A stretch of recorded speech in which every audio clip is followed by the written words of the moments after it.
நம்ம Ashwin sweets and snacks export பண்றதுக்கு 7373041434 மற்றும் www.ashwinsweets.com கான்டாக்ட் பண்ணுங்க.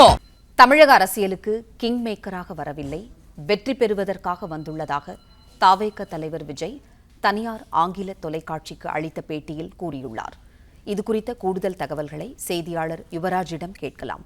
யுவராஜ், வணக்கம். கூடுதல் விவரங்களை சொல்லுங்க. வணக்கம்.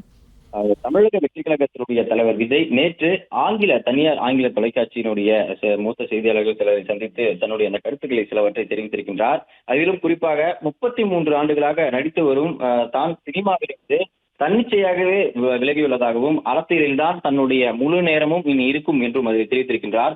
அரசியலுக்காக தனது முடிவு திடீரென எடுக்கப்பட்டது அல்ல என்றும், கொரோனா காலத்திற்கு பிறகு நீண்டகால கவனிப்புகளின் அடிப்படையிலேயே தீவிரமாக தான் தயாரி வந்ததாகவும் தெரிவித்திருக்கின்றார். அதே போன்று தற்பொழுது இந்த ஜனநாயகம் திரைப்படம் வெளியாகாமல் இருப்பது குறித்தும் தன்னுடைய கருத்து சிலவற்றை தெரிவித்திருக்கின்றார்.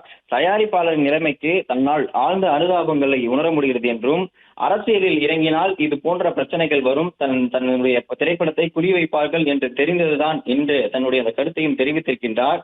ஆனால் இந்த திரைப்படம் வெளியாகாமல் இருப்பதற்கு தயாரிப்பாளர் படும் வேதனை தனக்கு மிகவும் வேதனையாக இருப்பதாகவும் மனம் வருந்துவதாகவும் அதில் குறிப்பிட்டிருக்கின்றார்.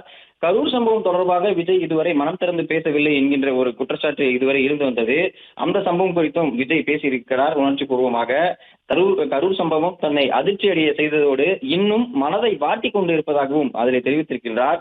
அதற்கான வேதனையை செலுத்திக் கொள்ள நேரம் தேவைப்பட்டதால் தான் தாமதமாக பொதுவெளியில் பேசியதாகவும் அந்த நேர்காணலில் தெரிவித்திருக்கின்றார். கரூர் சம்பவம் தன்னை இன்றளவும் வாட்டி வதைப்பதாகவும், அந்த சம்பவத்தின் தொடர்பாக தன்னால் இன்னமும் ஏற்றுக்கொள்ள முடியவில்லை என்கின்ற அந்த ஒரு கருத்தை விஜய் தெரிவித்திருக்கின்றார். தன் மௌனம் குறித்து வரும் விமர்சனங்களுக்கு தன் உரைகளின் மூலமே பேசுகிறேன் என்றும், மௌனத்தை செயலற்ற தன்மையாக எடுத்துக்கொள்ளக் கூடாது என்றும் விளக்கியிருக்கின்றார். தன் தாமதமாக பேசுவதாக என்று பல குற்றச்சாட்டுகள் வைக்கப்பட்டதற்காகவும், அதே போன்று கிங் மேக்கராக அரசியலில் இருப்பீர்களா என்ற கேள்விக்கு தான் வெற்றி பெறவே தேர்தலில் களமிறங்கியுள்ளதாகவும், தரையில் இருக்கக்கூடிய மக்களுடைய ஆதரவு அதிகரித்து வருவதாகவும், அவர்களை ஒரு நல்ல நிலைக்கு கொண்டு செல்வதற்காகவே தான் அரசியலுக்கு வந்திருப்பதாகவும் விஜய் தெரிவித்திருக்கின்றார். தனது ரசிகர் மன்றங்கள் கட்சிக்காரர்களாக மாற்றப்படும் என்றும், அதுவே தனது அரசியல் இயக்கத்தின் முதுகெலும்பாக இருக்கும் என்றும் உறுதியளித்திருக்கின்றார். தலைமைத்துவம், ஆட்சி மற்றும் மக்களுடன் தொடர்பு கொள்ளும் திறன் ஆகியவற்றில் எம்ஜிஆர், ஜெயலலிதா, கலைஞர் மற்றும் ஷாருக்கான் ஆகியோர் தன்னுடைய முன்மாதிரி என்றும் கூறியிருக்கின்றார்.